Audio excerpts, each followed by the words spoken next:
Floriano, presidente desse conselho. Trago aqui as homenagens minhas, pessoais, também a homenagem da OAB, da Sucessão de Bom Sucesso, em Minas Gerais, agradecendo pela presença de Vossa Excelência como magistrado aqui em Minas e aqui em Bom Sucesso. Vossa vinda foi motivo de muita oração, Excelência, tanto dos jurisdicionados como dos advogados. E com a chegada de Vossa Excelência, efetivou-se ainda mais a prosperidade, a efetividade dessa comarca em relação aos processos, juntamente com os serventuários. Vossa Excelência, de forma efetiva, tem trabalhado, atende os advogados, é muito gentil, muito educado e também muito profissional como juiz, que retribuiu a respeito as minhas homenagens. E sempre lembrando o grande Edilson Mogenot, eu sou da defesa, mas eu sou um seguidor do Edilson Mogenot, que certa vez disse que o magistrado, comparando ele a um timoneiro, que o corpo não vai aonde o espírito não quer que vá. E quis o espírito, a alma, que o senhor estivesse saído lá do Ceará, estado aqui em Minas, estado aqui em Bom Sucesso, e como um timoneiro liderando a sua embarcação, Vossa Excelência conduz com eficiência e competência este grande navio, que é essa grande comarca com grandes profissionais e grandes advogados. Fica aqui o nosso respeito e as nossas homenagens. O Dr. Pedro é um promotor que tem muito meu respeito, de verdade. Nós temos aí divergências técnicas somente, mas pela forma que ele lidar com os processos, lidar com a situação de forma respeitosa, é uma nova geração do Ministério Público, com certeza aí aliado também a outros grandes promotores que por aqui estiveram, o Dr. Raul, o Dr. Wesley, enfim, o Dr. Vladimir, também tem o meu respeito. Mas Vossa Excelência foi, entre aspas, forjado para o direito, para ser um promotor, com a experiência de um grande delegado de polícia, participando da banca examinadora, quer dizer, está sempre crescente, atualizando. E fica aí as minhas homenagens e o meu respeito que eu tenho pelo trabalho de Vossa Excelência e a Vossa Excelência também.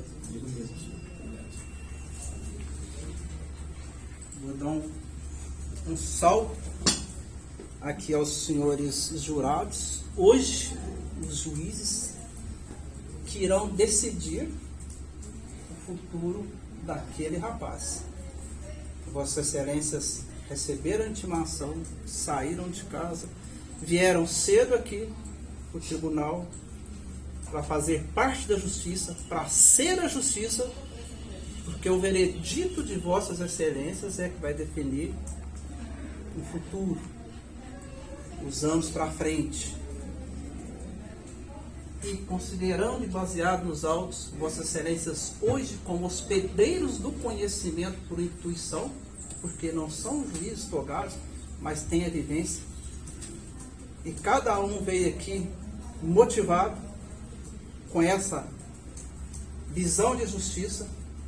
Estão aqui, mais uma vez, alguns eu já tive o privilégio de fazer júri, outros não. Mais uma vez, com certeza, para trazer a justiça e a fazer a justiça de acordo com a convicção de Vossa Excelência. Então, recebo aqui a minha homenagem por os senhores estarem aqui hoje, mais um dia, a serviço da justiça, para a justiça, pela justiça, lembrando que a justiça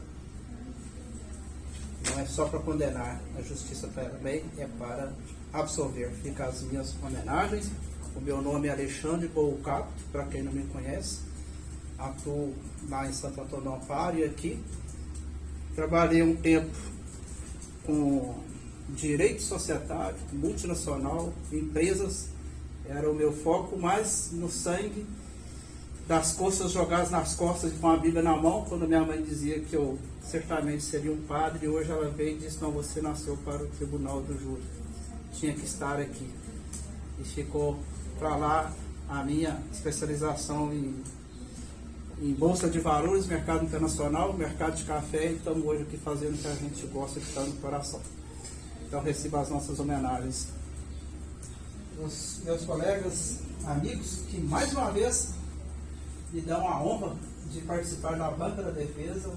É a melhor banca da defesa da região, posso dizer.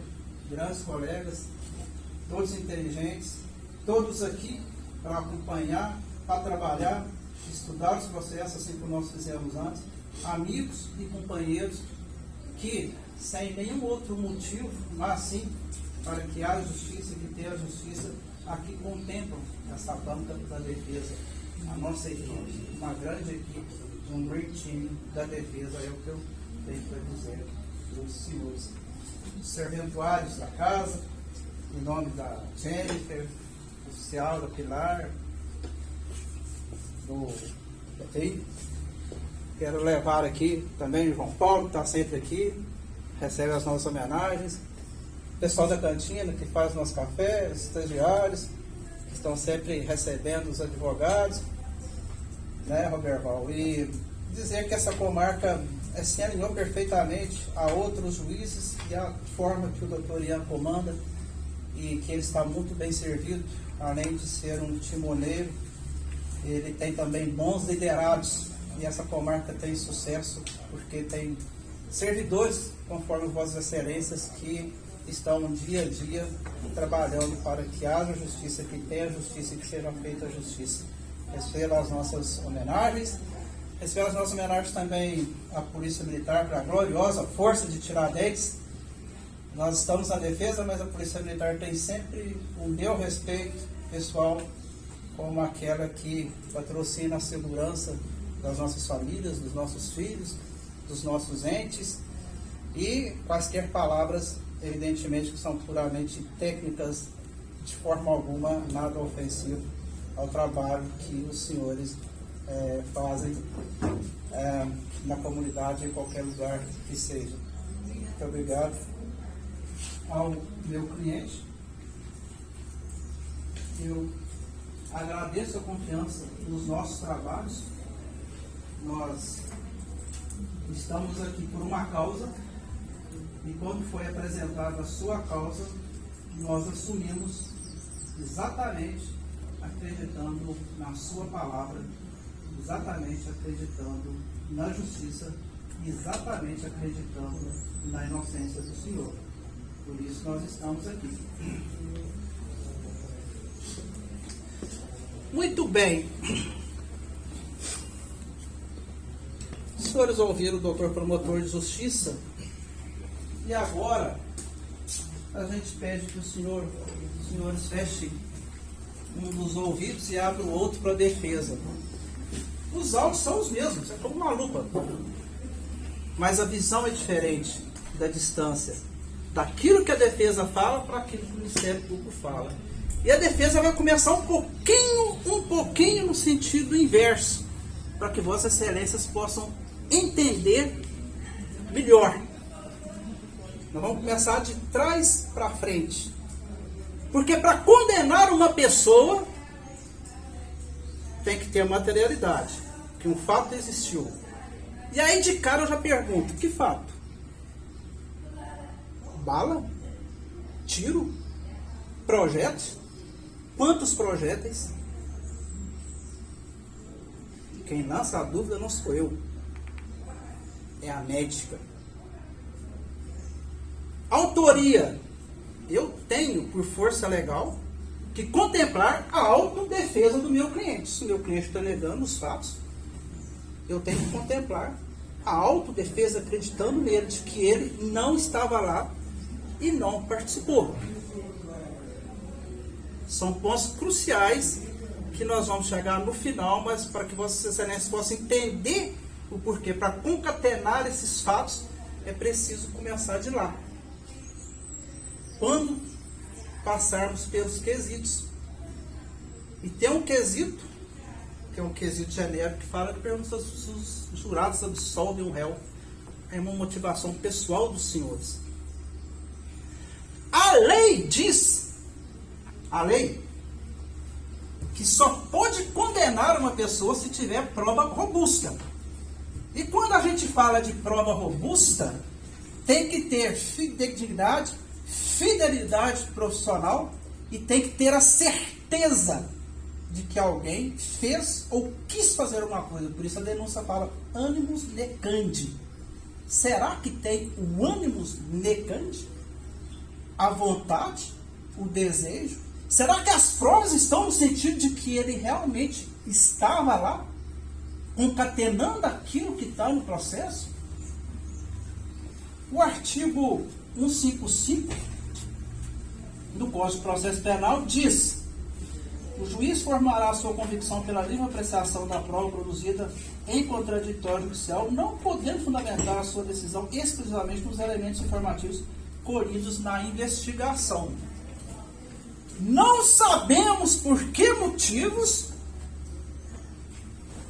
a mãe e a suposta filha e a vítima, apesar de intimados para estarem aqui hoje, não vieram aqui para falar a versão que elas apresentaram antes para vossas excelências.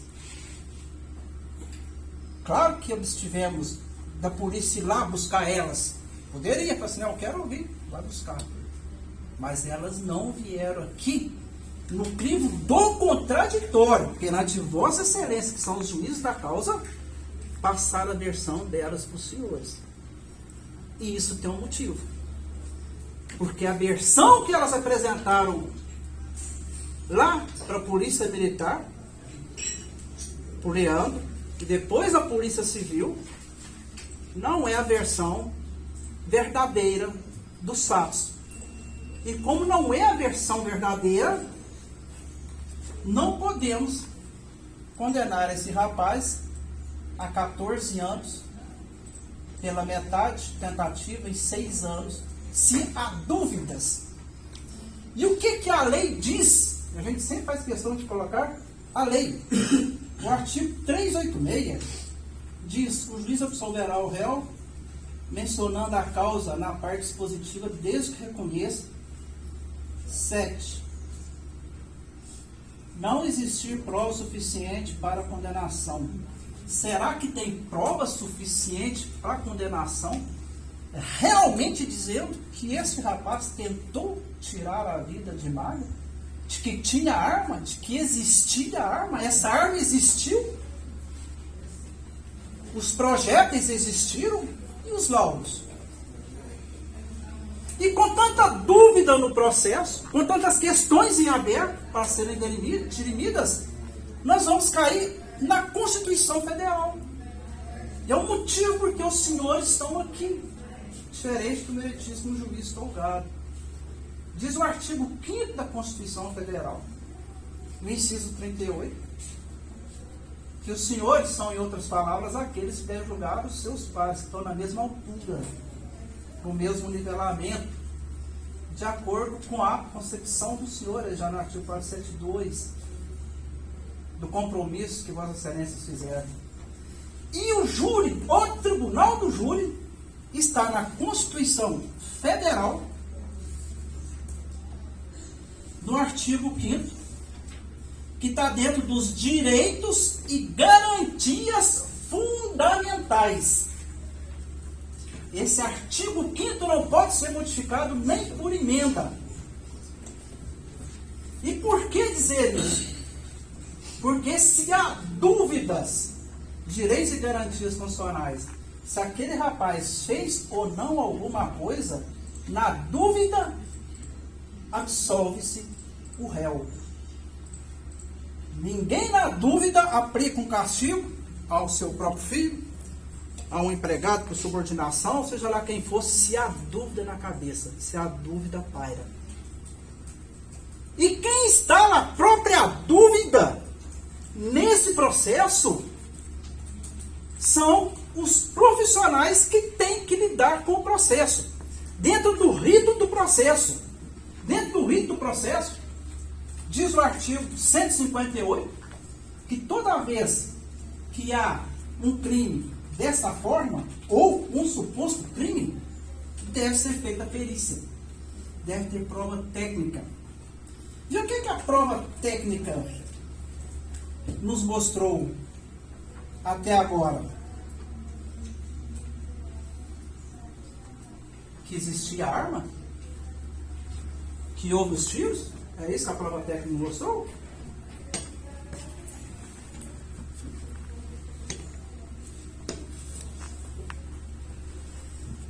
Vamos começar de trás para frente, como eu disse. Passa pelo hospital, faz um auto de corpo de delito. Um médico comum. É o que ele fez quando a máquina foi para o hospital. Não é o perito. Não é um médico legista. É um médico clínico geral. Lá, a médica entendeu que aqueles ferimentos foram provocados por arma de fogo. Entendimento da médica, clínica geral, que não é legista. Mas é padrão, conforme o artigo 158, você tem que ter o auto, o exame de corpo de delito. Isso é encaminhado para o médico legista. Quando encaminhou para o médico legista,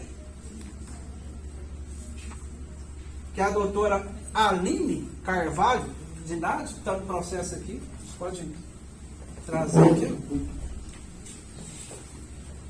É o médico legista que vai dizer se ali tinha sinais de projéteis,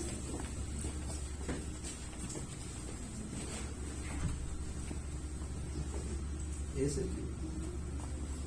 Se ali tinha sinais de projéteis, de arma, se for usada arma de fogo, se o orifício foi provocado por bala, e por isso que fala contundente, contundente é quando contunde por arma de fogo, pérfuro cortante é diferente, é quando corta. E ela, a médica legista, a doutora Aline, isso aqui tem que ter muita atenção, porque ela transcreve inicialmente o que chegou para ela. A médica do hospital em Santo Antônio fez o diagnóstico dela, como se tivesse sido provocado por arma de fogo. Esse diagnóstico dela foi encaminhado para o médico legista, então mandou aquele documento. E ela, a médica legista, doutora Aline Carvalho de Nau, analisou aqueles documentos. Então ela coloca aqui no princípio, ó, histórico. Presente de laudo é indireto, ou seja, é com documento. A dona Magda não foi lá. Fundamentado em cópia de prontuário médico de Magna Esteves, fornecido por instituição desconhecida, da cidade de Santo Antônio do Amparo, datado 16 de 1 de 2015, às 22 horas e 9 minutos, assinado pela doutora Patrícia Fornali, CRM, no qual consta paciente vítima de agressão com arma de fogo, ferimento pontiforme, supraorbital, direito e frontal, direito e braço, direito, glaço 15, pupilas insóricas, fotorreagentes, RX do crânio, encaminho ao hospital junto 3, diagnóstico, ferimento parativo. Esse diagnóstico aqui não é o da perita. Esse diagnóstico é da médica lá no hospital, em Santo Antônio do Amparo. Somente com a visão dela, como médica singular, conforme bem disse. Aí, vem aqui, ó, discussão, quesitos. Agora sim, a perita vai falar, que é aquela que tem que falar, quando tem que ter prova, quando há vestígios, quando há crimes nesse sentido de bala de fogo. E o que a médica perita disse? Médica perita diz, todos os processos que a gente faz tem um laudo dessa situação do médico perito, porque tem que ter. A pergunta do quesito, houve ofensa à integridade corporal ou à saúde do paciente? Resposta especificada, sim, houve ofensa à integridade corporal do paciente, baseando-se no documento apresentado. Qual, aí faz a pergunta, qual o instrumento ou meio que produziu a ofensa? Pergunta do quesito, quem formou isso aqui é o delegado. Qual o instrumento por meio do qual produziu a ofensa? Responde a perita, sem elementos para determinar, baseando-se no documento apresentado. Ela já inicia dizendo que não há como informar a essa pergunta de qual instrumento. A perita, a médica legista, doutora Aline Carvalho de Naro, já diz que não há como informar, que não há elementos para determinar se foi arma de fogo ou algum outro instrumento. Comentário. O relato da médica assistente é bastante sugestivo de que a paciente foi vítima de ferimento por projétil de arma de fogo. Sugestivo. Ela não está comentando. Confirmando. Sugestivo. O que nos levaria a concluir que um instrumento causador da ofensa foi um instrumento pérfuro contundente. Levaria. Que nos levaria, diz ela. Não levou. Ela não concluiu. Entretanto, além de não haver citação sobre projéteis, ou seja, a médica lá em Santo Antônio diz que seria por arma de fogo, mas não mencionou projéteis, ou seja, bala, pérfuro, contuso, onde que entrou, onde que saiu, né? Não tem nada disso, só fala de nós que foi por arma de fogo. E a médica perita vem lá em cima e corrige ela. Citação sobre projéteis. Cita, ferimento por arma de fogo. E não, deixa claro, e não ferimento por projéteis de arma de fogo. De forma técnica, ela diz que não há como dizer, ela perita dizer que aqueles ferimentos foram por arma de fogo. Há o relato de ferimento classificado como pontiforme. A médica ainda diz, fala que é arma de fogo, diz que é pontiforme. Pontiforme. Uma pesquisa rápida, né, doutor Tanuri? Rápida. Pontiforme, o que é? Uma agulha, um espinho, algo muito pequenininho, que é totalmente contrário ao que a gente tem aqui nos autos. Isso é o que a médica coloca, ela coloca lá, está escrito aí, pontiforme. O que levaria à conclusão de que o instrumento causador da ofensa seria instrumento perfurante. Conclui a médica legista. Ou seja, o contundente, igual o doutor promotor explicou, e como delegado que foi, e expert que é nessa área, é aquele que bate. Projétil, contundente. Cortante, por exemplo, é uma faca, um instrumento que corta. Isso aqui que ela deixa dito. Se a médica falou que é pontiforme, então a médica legista, contrariando aquilo que a médica do hospital disse, ela disse que não seria então uma arma de fogo, entre aspas, seria um outro instrumento cortante. Portanto, apesar de ser bastante sugestivo que o instrumento que produziu a ofensa seja um instrumento pérfuro contundente, devido à conclusão com certeza necessária, sugiro. Portanto, apesar de ser bastante sugestivo aos relatos incompatíveis com esse tipo de instrumento, a perícia não pôde chegar à conclusão com certeza necessária.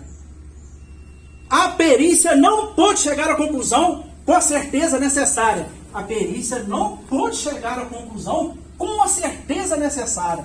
A perito, formado, concursado, preparado para fazer essa situação, ela diz que não há certeza de que aqueles ferimentos foram provocados por arma de fogo. E o que é que vem na denúncia, concatenando? A denúncia fala porque ele está sendo acusado, ele está aqui hoje porque provocou os ferimentos por arma de fogo.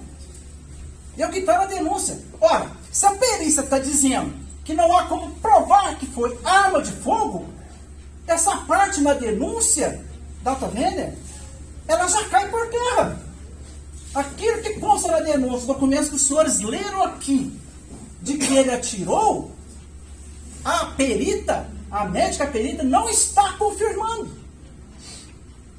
E mais uma vez, indúbio pro réu, está na lei. Se há dúvida, não se condena. Se há dúvida, não se castiga. Se há dúvida, essa dúvida, quem está colocando não é a defesa, é a própria perita que está colocando, não justifica levar aquele rapaz a uma condenação de 14 anos, porque não há provas de que tal ferimento foi provocado por arma de fogo. Então, o que nós temos? Nós temos as palavras. de que foi arma de fogo. Somente as palavras. Porque mais no final, e Vossas Excelências vão ver aí, ó, do exame indireto, tem uma pergunta conclusiva ainda. A ofensa foi produzida com emprego de veneno, fogo explosivo, asfixia, tortura, ou outro meio indicioso ou cruel, de que poderia resultar perigo comum, resposta sem elementos para afirmar ou negar. Agora lá no finalzinho. Da ofensa resultou perigo de vida? Não, baseando-se no documento apresentado. Da ofensa resultou perigo de vida? Diz a perícia. Não, baseado no documento apresentado. Por isso o artigo 158, o artigo 156 para frente, do Código de Processo Penal, trata da prova pericial. Porque exatamente nessas demandas, nessas circunstâncias, se há dúvida, é a prova pericial é quem vai definir. E aí entra a lógica. Diz o direito romano que a lógica é, nesse tipo de situação, a rainha das provas.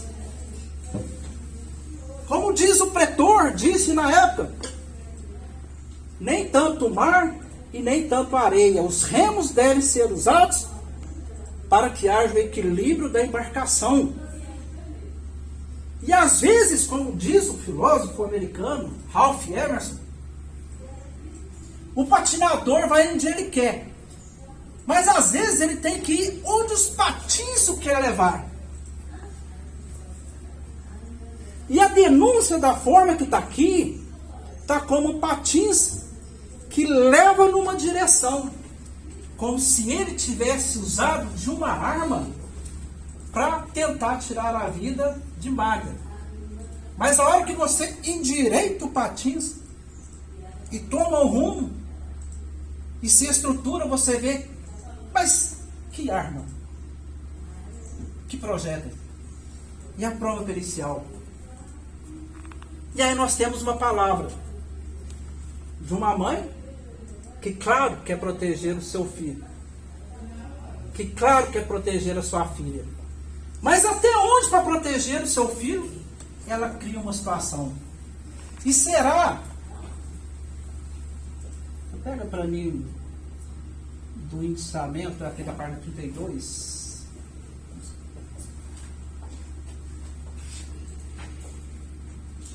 Do processo. E será?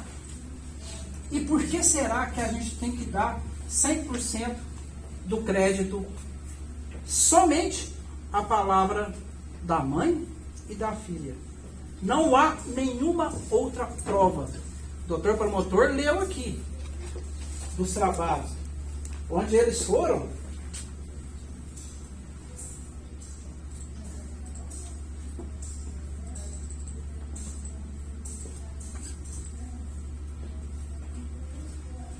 tá. O doutor Helder vai ler aqui, ó, esse aqui, o anterior qualquer.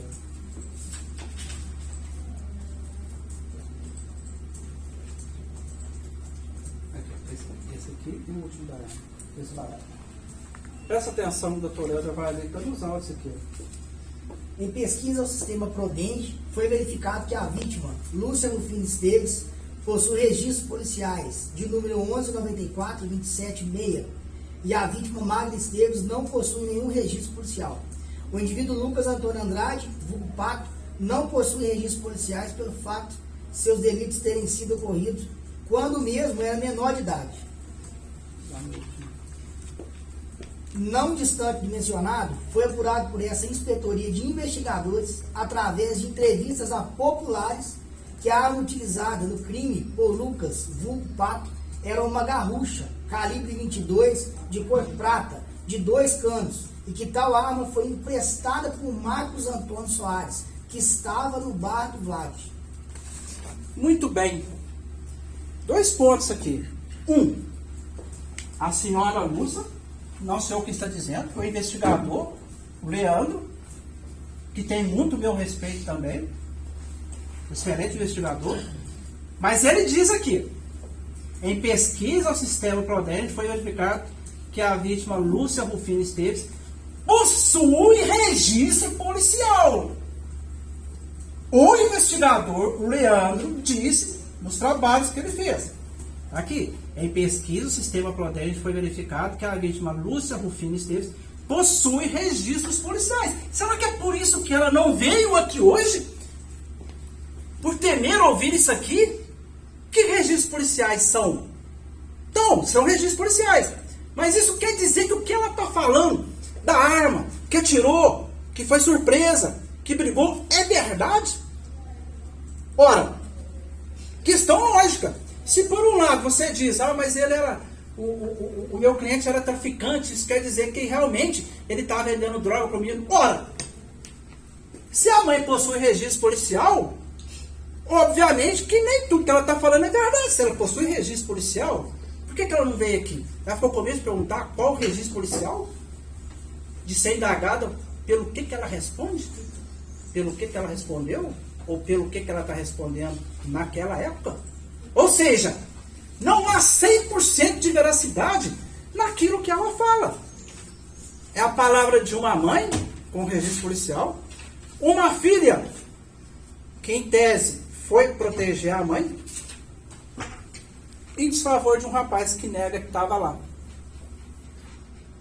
E nós vamos chegar num outro ponto aqui interessante, quando for falar de qualificadora, mas só para ficar registrado.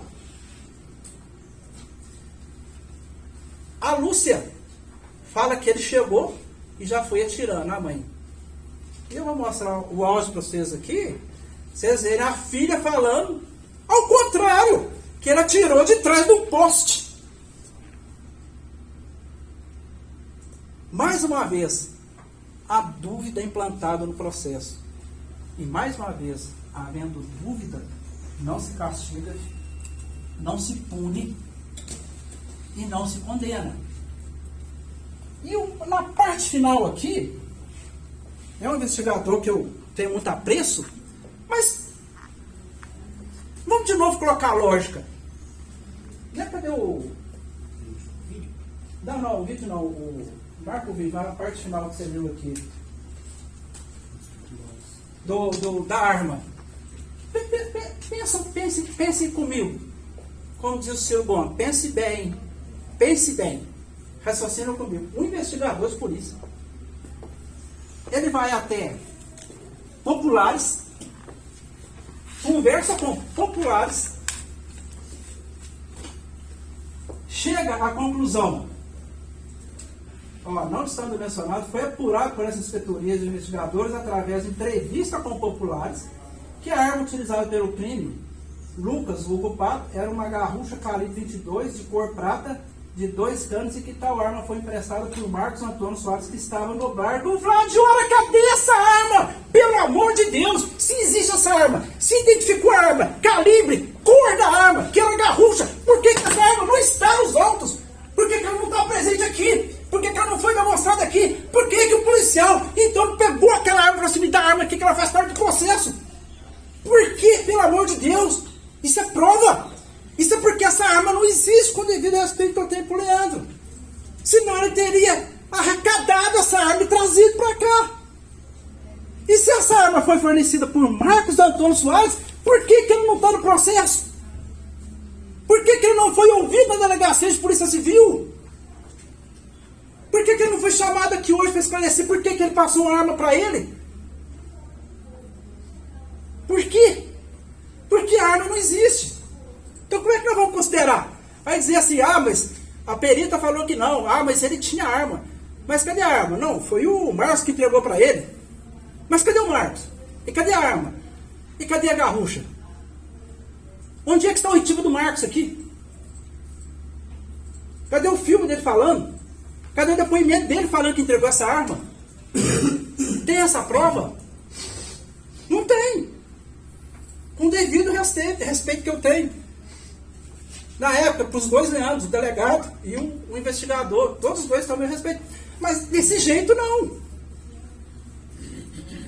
E nós vamos passar depois, o próprio doutor Leandro, delegado, fala da dificuldade, da precariedade que ele tinha na civil por falta de equipamento, falta de pessoas. Está lá no relatório dele. E pediu o aditamento por várias vezes. Se é culpa da precariedade, eu não sei. Mas nós não podemos admitir que essa arma existiu. Se ela não tá aqui, se ela não existe, se ela não está aqui. Aí a concatenação. Se nós, um ano no decande, não tem um ano no decande, vontade, desejo que não tenha arma. A médica legista disse que não tinha os sinais para concluir que foi de bala. Então, que arma é essa e que bala é essa? E aí, engraçado, para concatenar as ideias, nós vamos avançando mais um pouquinho. Por quê? Ah, mas a perícia foi no local, no dia. Né? Perguntei pro Leandro aqui. Foi um perito lá.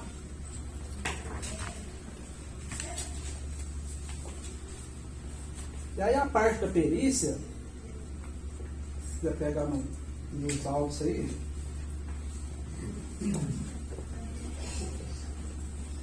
para a gente mostrar,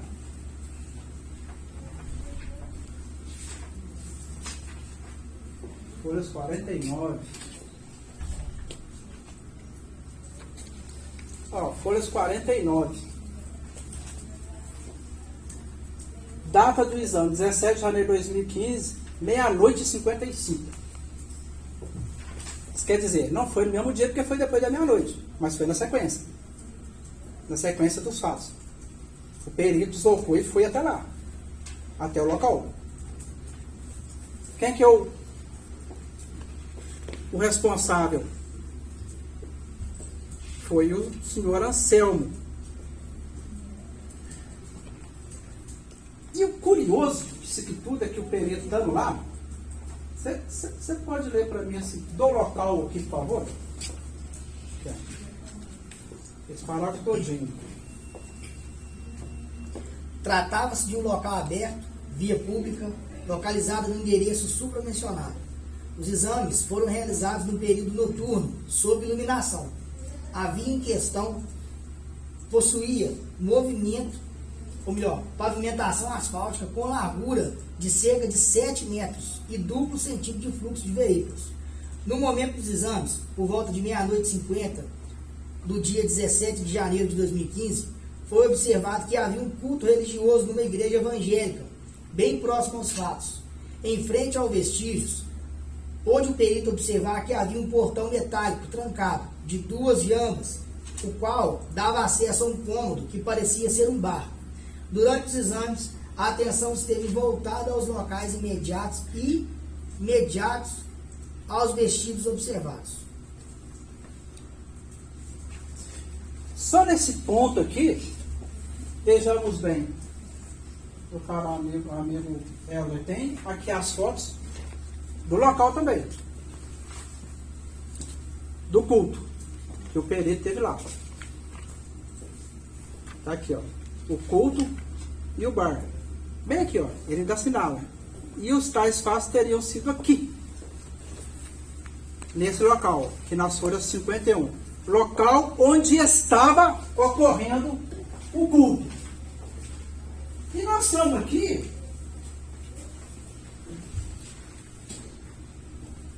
Os senhores estão no culto, orando, rezando, né? Conforme esse passo padrão. E aqui bem de frente do lado, com pá, pá, 2 estampidos de tiro. Ninguém ouviu esses estampidos de tiro que estavam no culto, que foi bem ao lado. Nenhuma pessoa que estava no culto saiu ali para ver, para ser testemunha e falar que o Lucas estava lá e que aplicou esses tiros. E o perito é claro dizer local onde estava ocorrendo o culto, ou seja, no dia, depois desses supostos fatos que o perito foi lá, estava acontecendo o culto. As pessoas estavam lá, estavam dentro do templo. Mas nenhuma dessas pessoas foi chamada para ser testemunha. Se o perito foi lá e viu que tinha essas pessoas que estavam tendo culto, por que ele não chamou o pastor, por exemplo,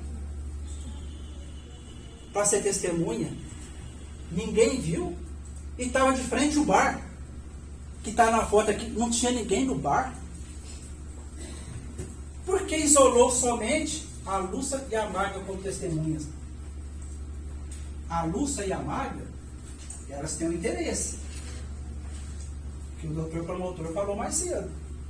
Fora que ele discorreu. Mais cedo, na parte da manhã, a mãe havia discutido com o filho Vinícius a respeito da blusa. Na ânsia de proteger o filho dela, ela contou essa história que não existe. E que não tem provas.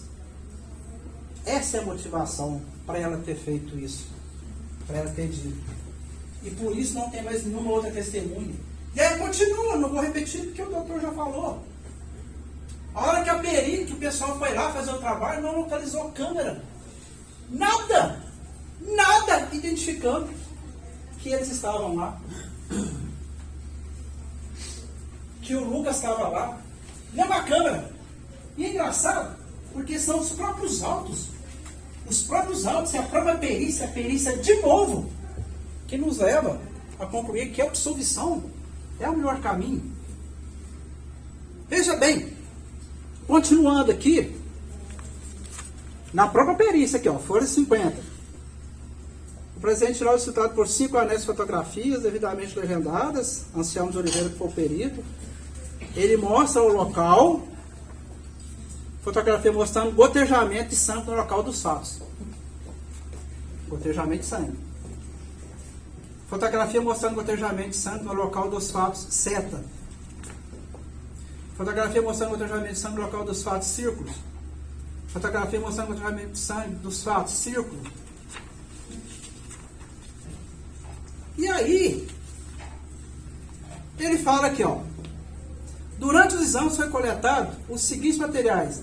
Uma amostra ao referido material biológico na forma de swap, presente no gotejamento citado pelo item 1, acondicionado em envelope de segurança. E eu pergunto para os senhores, existe, meus amigos, em algum lugar desses autos aqui, uma prova de DNA mostrando que esse sangue que foi coletado pelo perito, de novo, por perito, era sangue da Magda? Coletou, mas não fez o exame, por quê? Não tem o exame, não há prova de que aquele sangue coletado ali foi proveniente de um ferimento ocasionado da senhora Magda. Coletou, está aqui, ó. Mas cadê o exame? Fez a coleta dela para comparar? Não. Então, a certeza de que esse sangue coletado aqui é da Magda? De novo a dúvida. Não. Não. Eu aceito quando o processo, quando está bem feita essa parte extrajudicial, que é feita lá na DEPOL. Mas dessa forma aqui não. Dessa forma não está concatenada. Dessa forma a gente não tem prova para dizer, para indiciar igual o delegado colocou. Não tem essas provas. De forma alguma. E são os próprios autos quem dizem isso. A defesa só está usando aquilo que, de novo, a perícia falou. A própria perícia. Por isso, quando nós falarmos em autoria, se o Lucas atirou, baseado em tudo isso, não tem provas de que ele atirou. Há dúvidas se ele atirou. Porque há dúvidas se os ferimentos foram provocados por um instrumento cortante, conforme disse a perita, ou contundente, que seria uma arma. Há dúvidas porque o revólver, a garrucha, não foi encontrada. Há dúvida que a pessoa que teria entregue a arma não estava lá. Há dúvida porque as gotas de sangue não fez DNA. Há dúvidas porque a mãe tem passagem policial e nós não podemos entender que 100% do que ela fala é verdade. Há dúvidas sobre a forma que elas colocaram, e aí nós vamos colocar aqui numa outra etapa, em que ela diz que a Magda, que ele estava atrás de um poste, a mãe disse que ele chegou e já foi atirando. Onde há dúvida, não há condenação. E é por isso, senhores, e é por isso que existe a defesa. Não é o caso aqui do doutor, de forma alguma, esse juízo, de forma alguma, não.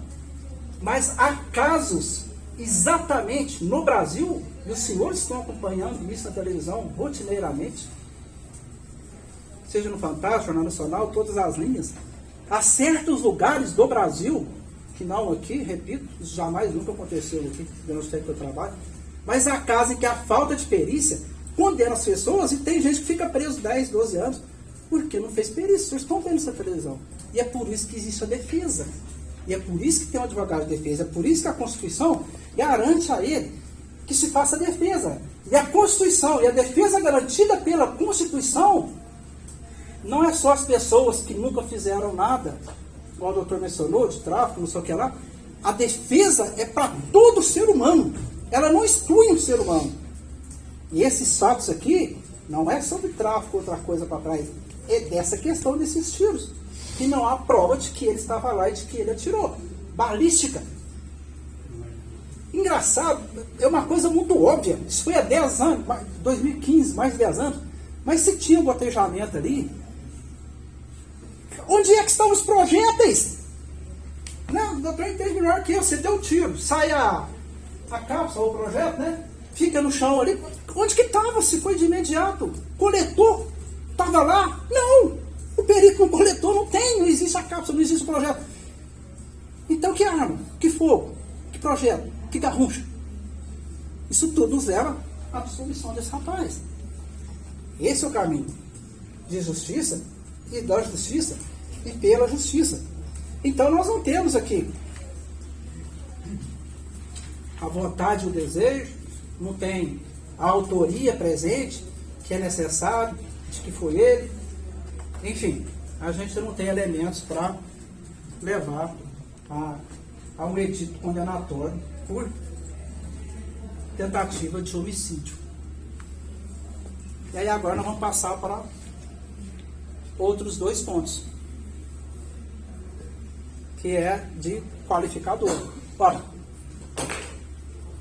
se ele não estava lá, se ele não atirou, se não tem a prova da arma, das balas, se a perita diz que não é possível dizer que aquilo ali foi provocado por arma de fogo, quanto menos dizer que tem qualificador, ou seja, aumentar a pena no que se vai passar dessa fase. Aumentar a pena, qualificadora, nós não vamos chegar lá. Nós não vamos chegar nesse ponto. Porque quando o meritíssimo juiz chegar nos quesitos, terceiro quesito, perguntar se os jurados absolvem o réu, com tudo isso que foi dito, os elementos são suficientes para absolver. Então a gente não passaria a parte de quesitação. Mas se caso passar, eu tenho que fazer essa defesa. A denúncia fala, aí o doutor, de forma eficiente, acortou de motivo torpe. Que motivo torpe é esse? Já explicou. Então vocês vejam bem. A denúncia, veja bem como é que funcionam as coisas, como é que vai passando. A denúncia, primeira, só tinha uma qualificadora, depois foi editado, igual o doutor mostrou. No aditamento já apresentou 2 qualificadoras, mas o próprio doutor promotor, ele já aceitou que não cabe a qualificadora do motivo torpe. Ou seja, o primeiro promotor entendeu que tinha. E vejamos bem, ele entende que não, eu entendo que não. E se vem a julgamento para os senhores, não sou eu quem está aqui, e o Ministério Público pede então o motivo torpe, porque ele entende que não tem, ele ia ser condenado por motivo torpe. E o próprio Ministério Público, depois de prontos os autos, depois de analisados os autos, depois de ouvidas as testemunhas, entende que não tem. Isso quer dizer o quê? Que a denúncia é passível de ser julgada improcedente. É passível de entendermos que o que está ali, data vênia, não corresponde à realidade. É isso que nós estamos dizendo. Agora, se nós passarmos para uma outra fase, que a defesa tem que entender, tem que respeitar os votos de Vossa Excelência, até agora nós estamos falando de negativa, de autoria, em respeito ao cliente, a autodefesa, negativa de autoria. Mas se, por algum motivo, vocês pensam comigo, quando da votação dos quesitos, se ele com a ação dele, ele tentou tirar a vida delas, da Magda, se isso é verdade ou não. Será que é verdade? Será que essa tentativa ocorreu? Aqui diz que não houve perigo de vida. Está no laudo. O que aconteceu, e se aconteceu, caso seja entendimento de alguns dos senhores, caso seja, que a gente tem que respeitar, são 7 jurados, uma senhora, fala assim, mas teve a lesão corporal. Então, uma suposta condenação somente aconteceria por lesão corporal sem qualificadora, leve.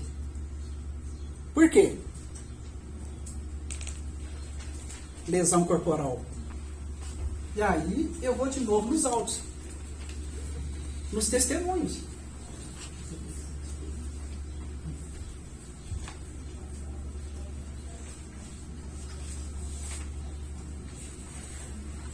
O que ela teve? Ela teve uma lesão proveniente, a gente não sabe. Mas veja bem um relato aqui.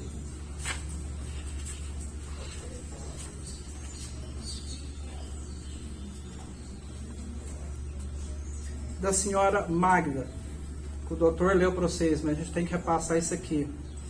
Que a declaração relata que ficou no local com sua mãe, conversando sobre o ocorrido, e quando achou que tudo tinha sido resolvido, após 30 minutos, elas param ali guardando 30 minutos para serem abordadas de surpresa. Vamos dizer outro. A Magda veio e mete, com perdão da palavra, dá nele um pescoção, bate nele, como diz o doutor, ele apanhou, e elas ficam ali 30 minutos esperando ele voltar, e aí é um elemento de surpresa, não dá para entender, né? Onde que estaria qualificadora de elemento de surpresa. E depois nós vamos colocar o áudio aqui, onde ela aqui não fala nada disso, mas no áudio ela fala que ele estava atrás de um poste. Que elemento de surpresa, e que poste? E que lado que estava? Se ela cortou, foi do lado direito ou esquerdo? De que lado que ele estava? De que lado que ela estava? As coisas não concatenam, não fecham. E veja bem, onde está o risco de vida aqui?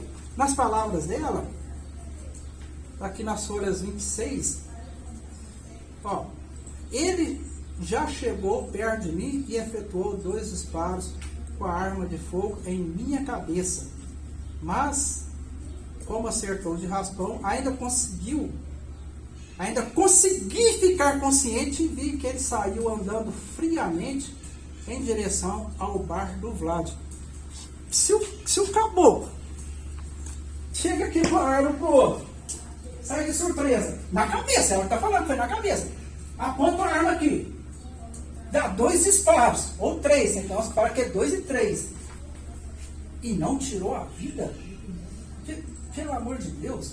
E antes de falar também, doutor Alexandre, tá vendo? Desculpe interromper o raciocínio. Né? Nós, como a grande maioria, somos cristãos. Nosso corpo é imagem e semelhança de Cristo. O nosso corpo fala.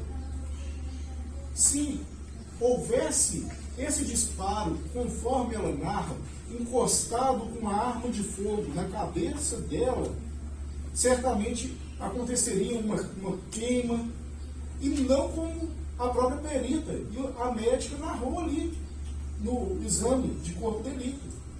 Houve uma ferida puntiforme. O que é uma ferida puntiforme? Conforme a médica fala, que o nosso corpo fala. Uma ferida puntiforme, aquilo que causa um furo, seria uma agulha, seria um espinho, mas se fosse o caso de ser um tiro, seria uma ferida, perfuro contundente. Assim como o nosso ilustre promotor participou da banca, né, de delegados de polícia, examinou mais de 400 candidatos a delegados de polícia, né, conhece bem. O nosso corpo fala. E sendo perfeitos, como Cristo foi, como Cristo é, muito seria conclusivo. Então a perita, ela falou assim, opa, eu não posso concluir nada com base nisso aqui que chegou para mim. Não tenho certeza. O ilustre promotor de justiça, da mesma forma, falou assim, eu preciso tirar esse motivo aqui, porque não está claro. Então existe uma dúvida clara nesse processo sobre essa suposta autoria que é atribuída, né, ao acusado Lucas, esse jovem que está aqui atrás de mim. Então, retornando a palavra, doutor Alexandre, que muito bem está explicando para os senhores, é a minha primeira vez que eu participo aqui com vocês, mas a gente precisa entender o que existe aqui dentro do processo, né? Dentro do que a gente possui aqui e dentro, né, das informações que a gente tem para esclarecer para vocês. Não é mesmo, doutor Alexandre? Exatamente. E aí, a gente volta na questão de lógica. Olha o que a própria Magda diz. Fogo, arma de fogo em minha cabeça, mas como acertou de raspão, ainda consegui ficar consciente e vi que ele saiu andando friamente ao bar do Vlad. Você leva um tiro, 2 ou 3 tiros, não sabe quanto, está consciente. A médica falou do grau dela, está escrito aqui que ela estava super, mega consciente. Quem é que fica consciente depois de um tiro na cabeça atravessado? Pelo amor de Deus. Não. Aí a gente volta na questão de lógica. Se ela teve um ferimento, teve, está lá que teve, que a médica colocou, a perita colocou, mas não por arma de fogo. Ela teve uma lesão corporal na cabeça e no braço dela. Ela tem uma lesão. Remotamente, numa hipótese, aí seria remotamente, se fosse o caso, uma desclassificação para lesão corporal leve. Mas está a dúvida. Como é que você condena com dúvida? Não existe. E sai friamente, quer dizer, porque a denúncia fala animus necandi. Vontade. Olha para você ver como é que não fecha as coisas. Animus necandi é vontade. Fala assim, eu quero te matar. Eu vou te matar. Desculpa. Sai daqui para te matar. É a vontade, é o desejo. E aí você dá 2 disparos e sai andando friamente. Por que você não foi lá e acabou de matar então? Ânimo, vontade, desejo. Isso é o que está na lei, que tem que ter no artigo 121 na interpretação. Se não tem um desejo, não tem a vontade, então não tem o artigo 121.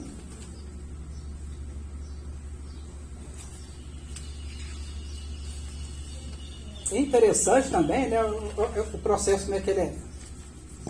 Ele eu só estou falando coisa que está no processo.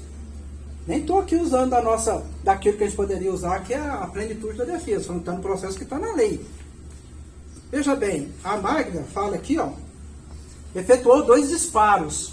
2 disparos. 2, está nas palavras dela aqui.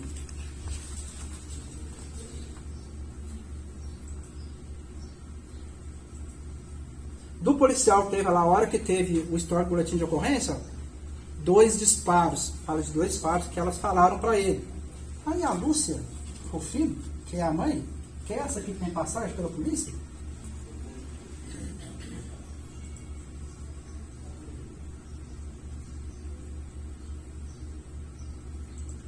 ó, folhas 22, abre aspas, não, ele já chegou colocando a arma na cabeça da minha filha e efetuou 3 disparos. 3 disparos. Mais uma dúvida. Não se sabe quantos disparos. Aí a mãe já fala que foi 3 disparos. 3 nas palavras dela. 3. E aí...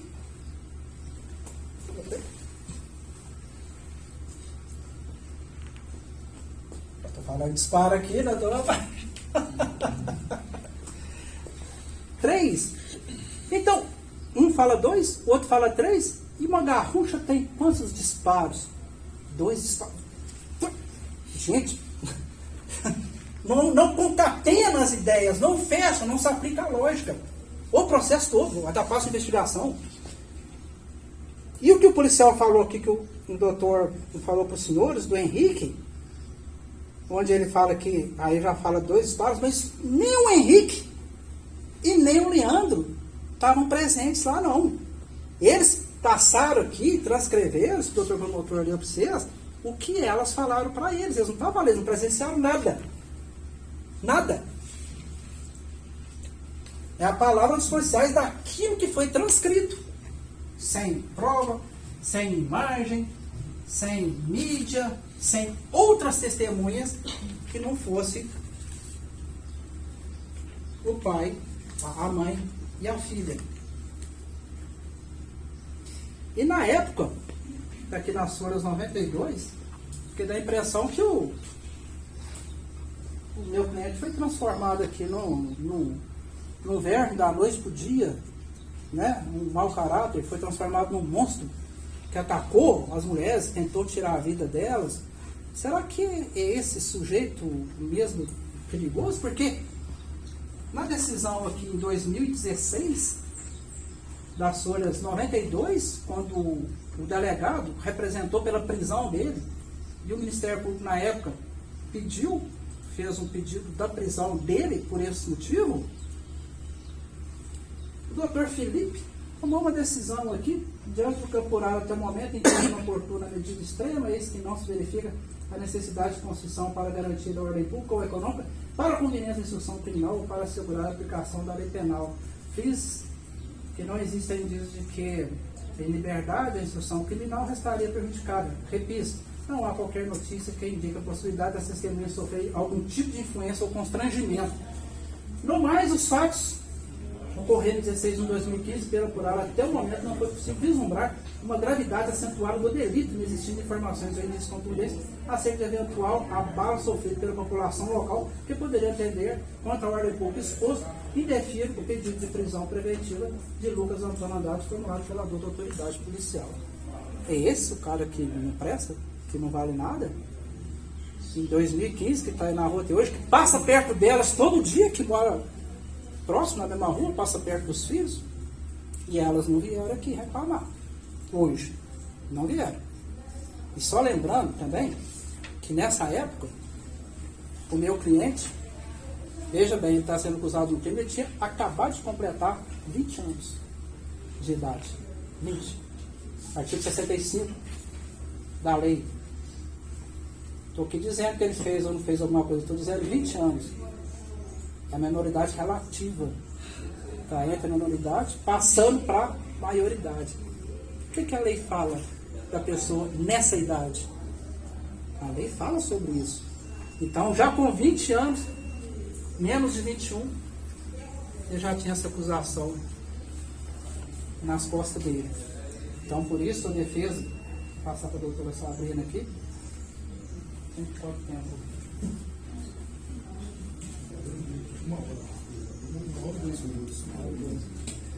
A defesa pede a Vossas Excelências que, agindo de acordo com o compromisso que foi feito de decidir sobre o que está no coração, na alma e no espírito, com entendimentos de Vossas Excelências, mas Vossas Excelências, como hospedeiros do conhecimento por intuição e pela lógica, onde absolver o meu cliente, e numa remota hipótese de passar por esses quesitos, no quesito de absolvição, se perguntar se absolvem o réu, por todas essas dúvidas que foram lançadas, Vossas Excelências, a defesa pede que votem para absolver o réu. Não é justo uma pena de 14, vai pegar 6, se há todas essas dúvidas nos autos, por questão de justiça. E caso ultrapasse a fase e chegarmos em qualificadoras, a defesa adere o pedido do Ministério Público para que do motivo torpe seja decotada, nem para que a votação dela seja não, mas a de motivo que dificultou a defesa, só faltou uma hora, depois a gente coloca aqui. Não existe, porque foram 30 minutos depois, tal fato, e a menina fala que ele estava atrás do poste. Tá. Fala que ele estava atrás do poste, só para confirmar. Agora, respeitando os votos de Vossas Excelências, numa eventual questão de não concordarem, na maioria dos senhores, a questão seria, aí a defesa faz um pedido alternativo, se fosse o caso. É um caso, então, de desclassificação para lesão corporal leve sem qualificadora, porque não tem ali perigo de vida, não tem arma, e não se sabe o que. É a medida da justiça.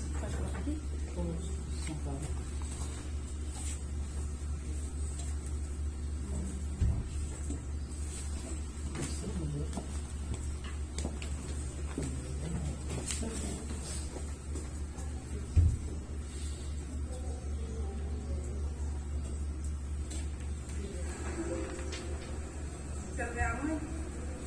Aí, pronto, aí uma arma e foi. Eu tava de lá e ele tava encostado num poste. Ele chegou e encostou num poste e foi. Eu nem vi na hora, senão eu só senti na hora que comecei a queimar, que o sangue começou a descer assim.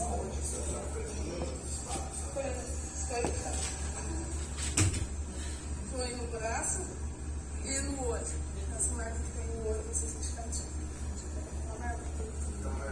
É. Você viu chegando só na esquerda ou direita? Não lembro, não? Não. Ó, isso que ela falou, que estava atrás de um poste. E ao mesmo tempo, um pouquinho antes dela falar que ele estava atrás do poste, a mãe, se você pegar a bilhetagem, nesse sentido, fala que ele chegou de inopino, de repente, colocou a arma na cabeça e atirou. Ora, ou ele estava atrás do poste, ou ele que chegou e colocou a arma. A mãe que tem passagem pela polícia, que está aqui. A minha filha pegou, chegou e deu outro pescoção nele. Aí, de repente, quando deu pescoção nela, nós vimos ainda continuou com em cima do passeio. De repente, ele saiu rapidinho, ela foi lá buscar a arma, começou a tirar a cabeça dela. No mesmo dia, lá no Fórum Antigo, a mãe falou que ele chegou de repente e a filha já fala que ele estava atrás do poste. Mais uma vez, as próprias mãe e filha que colocam a dúvida nesse processo. Se podemos levar esse rapaz a um edito condenatório de 14 anos para pegar 6 com qualificador. Reflitam. Só fechando, doutor. Vou passar para a senhora. Há mais de 800 anos atrás, quando nasceu o Tribunal do Júri, quando os barões se revoltaram contra o rei João sem terra, porque o rei era a lei, só ele decidia tudo naquela época, foi quando criou-se o Tribunal do Júri.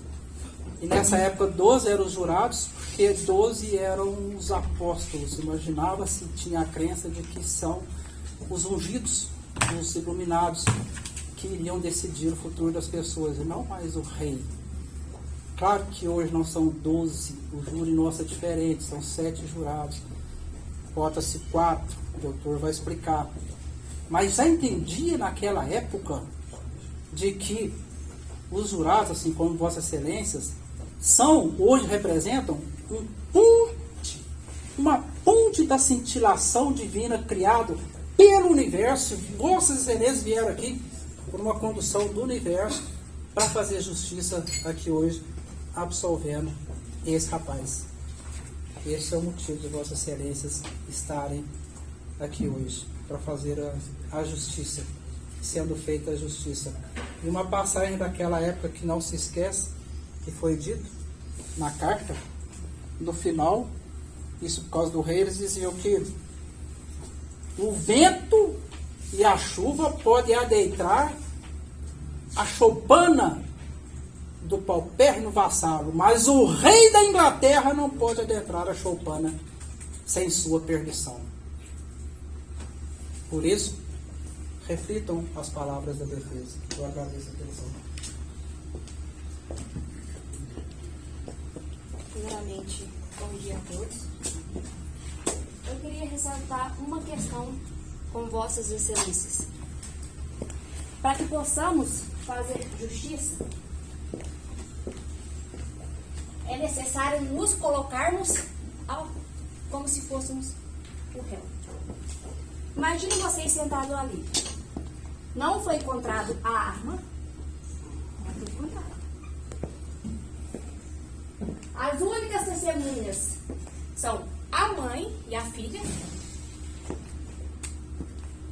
A mãe é totalmente contraditória. A mãe a todo custo tenta prejudicar o Lucas. A perícia demonstra que nem há risco de vida em relação à vítima. Esse processo nem seria tentativa de homicídio, não. Como que tem uma tentativa de homicídio se no próprio laudo fala que não tem risco de vida? Como? Só me fale como. Infelizmente, o Estado, ele faz diferença de branco, de negro. Por quê? Não tem prova nenhuma. Mas vamos pegar o Lucas e vamos jogar ele como culpado. Vamos pegar ele e colocar aqui. O Ministério Público responsável deste processo anteriormente não fez questão nenhuma de intimar o Marcos. Porque eles falaram que essa arma é de Marcos. Cadê o Marcos para falar? Cadê ele para falar? Não, eu entreguei a arma para ele. Pra quê, gente? Pra que vamos atrás de Marcos? Vamos jogar ele aqui e pronto. Vamos condenar ele e pronto. Hoje, vocês estão aqui para decidir conforme os laudos que estão aqui. E não para decidir sobre o passado dele, não. Vocês não estão aqui para dar resposta para Santo Antônio, nem para Bom Sucesso. Vocês estão aqui para decidir conforme o que está relatado aqui nos autos.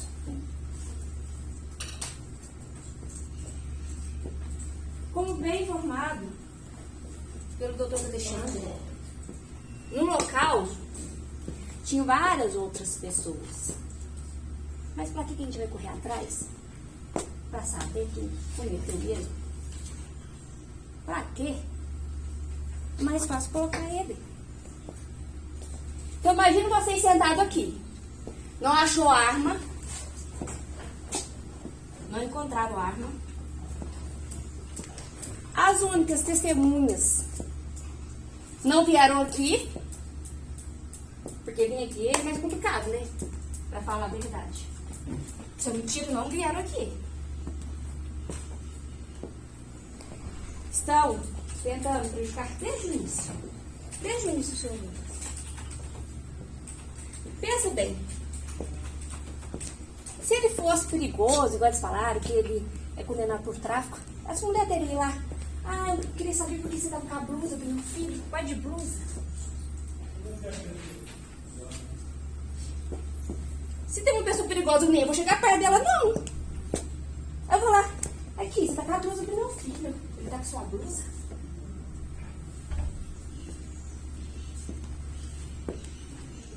Só pense bem. Se ele fosse uma pessoa tão criminosa igual foi relatado.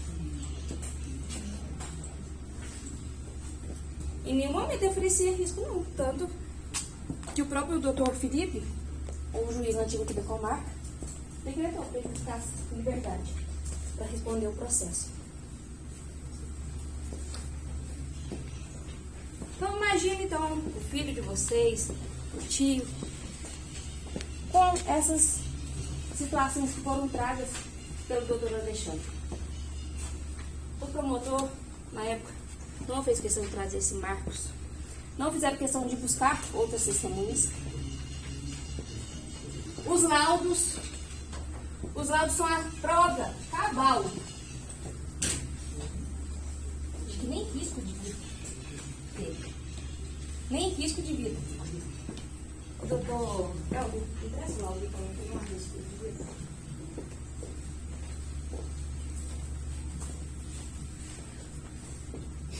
Como que estamos aqui hoje?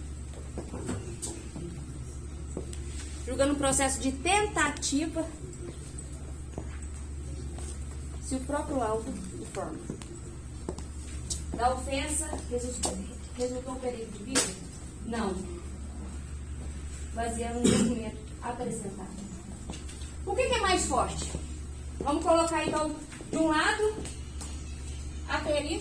o resultado da perícia, e de outro lado. O que é a vítima, né? A suposta vítima e a mãe traz? Conversa fiada. Pra mim é conversa fiada. É fácil. Conversa fiada. E que nada foi comprovado. Nada foi comprovado. O próprio doutor Alexandre mencionou que ela tem um outro registro criminal. Então, infelizmente, isso acontece muitas das vezes, de até vir processo para o tribunal do júri, sem provas, sem certeza, apenas para chegar num resultado. Vamos condenar tal pessoa. Com o depoimento somente da mãe e da filha. Somente com isso. Somente com isso. Porque em nenhum momento foi traga alguma prova de que ele realmente tentou matar. Não há prova nenhuma. É fácil. Uma pessoa comentou, tá eu e minha mãe, vamos falar isso aqui, pronto. Vamos fazer um boletim de ocorrência. Acabou. Gente, processo criminal, condenação, a dúvida tem que se absolver. Condenar um inocente sem provas. Então se coloca no lugar dele. Imagina no lugar dele. Ele pega mais de 6 anos de cadeia. Um processo que não tem provas. Não tem provas desse processo. Só por causa de fatos anteriores. Não. Hoje estamos aqui para decidir conforme o que foi relatado aqui hoje. E não como nos antecedentes teve anteriormente, não. Então, eu peço para vocês. Não é porque o promotor disse que é a verdade. Não. Vocês estão aqui para olhar os dois lados. E verificar qual lado é o mais pesado, qual lado está mais correto.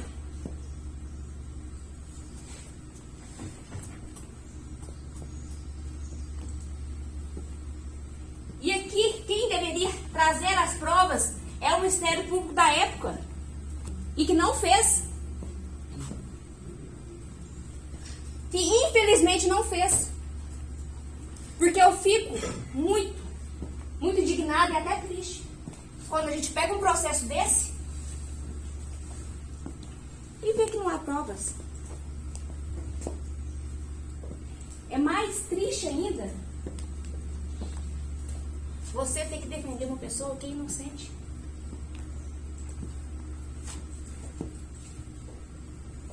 É bem mais triste defender uma pessoa que é inocente, comprovar a inocência dele.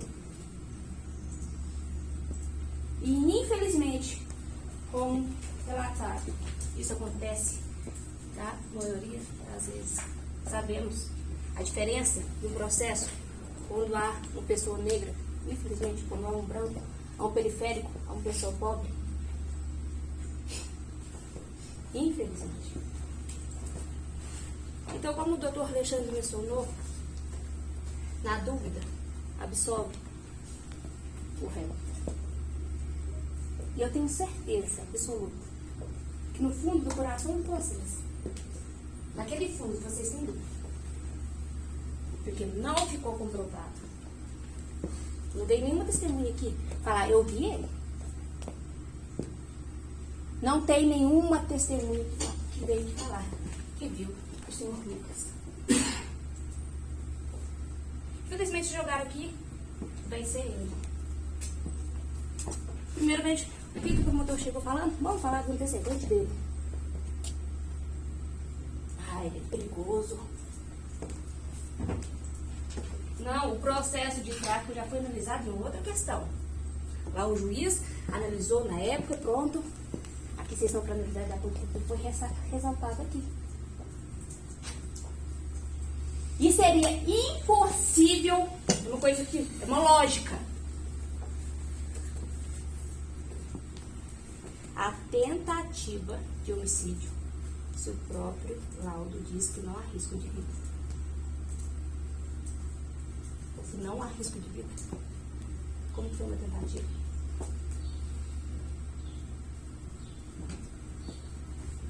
pense bem. Então, eu termino a minha fala aqui. Muito obrigada. Vou utilizar um pouco da fala do Sabino, que realmente não há provas, que fica algo bem divergente do que a gente está vivenciando nesse processo aqui. Até achei, com o perdão da palavra, engraçado algumas situações. É que o Hospital João 23, onde narra, né, onde está constando o boletim de ocorrência, onde consta na denúncia que a vítima foi internada, lá consta, né, que ela foi para o João 23, que teve que ser submetida a um tratamento lá, que foi, né, em razão do disparo da arma de fogo, né? Só que lá, as folhas 108, os autos, como tinha muita dúvida, porque, né, os documentos anexados nesse processo até então frágeis, né, tão frágeis que vou mostrar novamente mais uma fragilidade que está estampada nos autos. Oficiaram o Hospital João 23, né? O juiz aqui oficiou o Hospital João 23 pedindo pontuar o atendimento dela lá. Pois bem, e a resposta veio. A resposta veio: tem atenção ao ofício 234, a 11, datado em 23 de março de 2017, informamos que necessitamos de maiores informações acerca de Magda Esteves, tais como conferir a filiação e confirmação da data